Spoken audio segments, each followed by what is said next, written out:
Hey everybody, this is Sheets, and I just want to do a quick 5 to 10 minute video on the NBA slate for tonight. I don't know when I'm going to be back, and I just want to get something up there for you guys to stew over. And I'm, doing a different take here. I'm showing you actually the site, the True DFS site, and how I post up on there. Because one of the things about what we're trying to do is offer true transparency, and that this is exactly what I do. Like, I look at my own sheets and figure out how I want to play, and so that's how I'm leading you guys through it.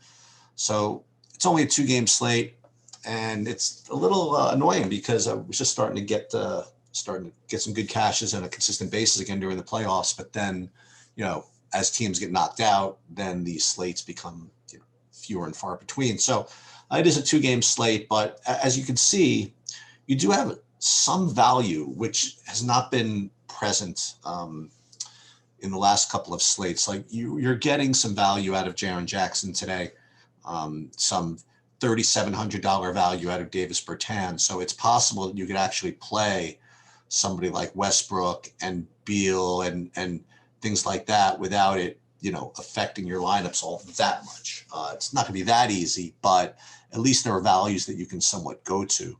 Now, what makes it difficult is that, you do want to try to play Westbrook if you can.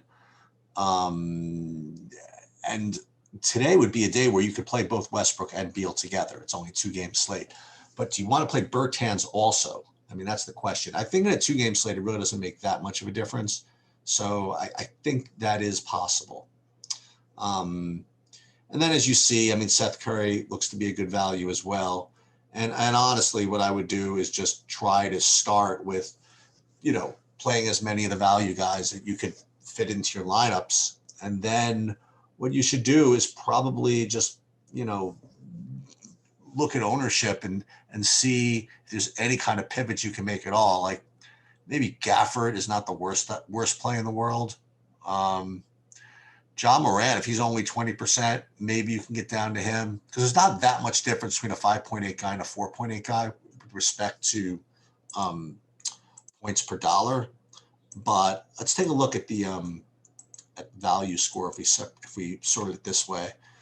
I mean, you'd like to get to Westbrook. I mean, you just would. And if you could get to Westbrook and Embiid, that'd be great. But I don't think you can play a lineup without either of them.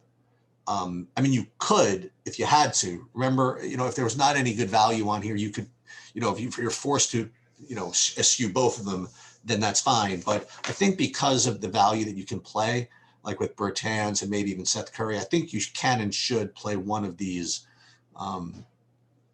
studs in your lineup. So that's what I'm going to do. I'm going to play at least one of Westbrook or Embiid in every lineup, I believe. And I'll let Saberson kind of help build some of the MME stuff. But I think in the hand builds, I think that either Westbrook or Embiid is going to make a lot of sense. That is the extent, actually, of the NBA DraftKings preview. I mean, I don't even want to say wish. I mean, it's could spend like 3 hours explaining all this, but you don't really need to. Now let's see if we can find the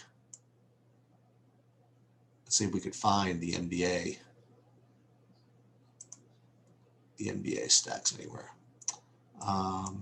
Just getting used to figuring out how to organize this, so I apologize.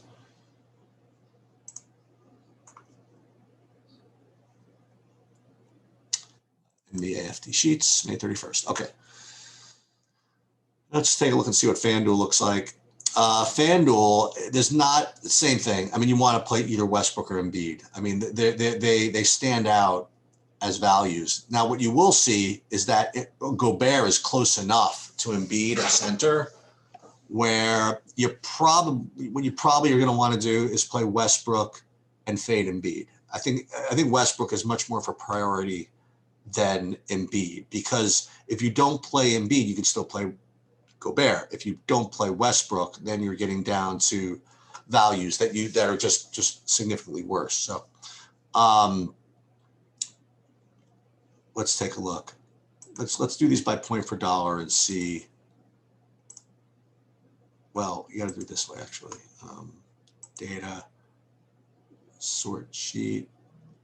So again, Seth Curry at 3,700 looks to be a really good value to make the rest of your lineups work. Jaren Jackson as well, but Seth Curry at 3,700 is going to be what you want to play.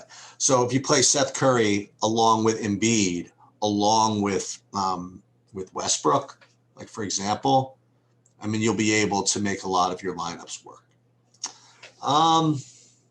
Again, I didn't want to go into a full deep dive. I just wanted to just give you a total overview after all of it's been drilled down, what I think is the right way to play.